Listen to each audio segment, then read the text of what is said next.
What if you want your web API application to behave differently when you're coding on your laptop versus when it's live for real customers? You don't want to, of course, manually change your config files every time you deploy. And that's where environment specific app settings files come in. And in this video, I have decided to talk about them.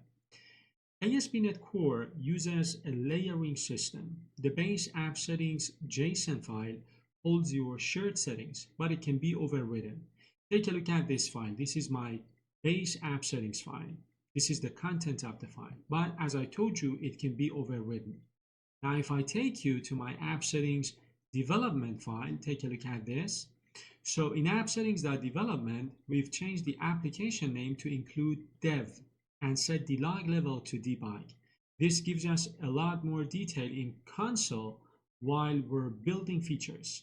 We even, lowered the max seats per booking to 3 just for testing. And then I have another file here for my production environment. Take a look at this file. So here the name changes to prod and the currency shifts to CAD, Canadian dollar, with a seat limit of 10. The cool part, the application automatically picks the right file based on where it's running. This setup means you never have to worry about, accidentally using test data in your live environment. You write your code once and the environment variable we saw in the video about launch settings tells the application which specific JSON file to layer on top of the base settings.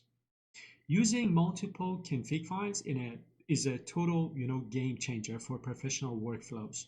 It keeps your development fast and your production environment safe.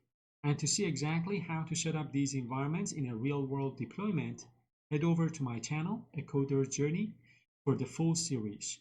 There, I'll show you how to manage these files like a pro. See you in the next one.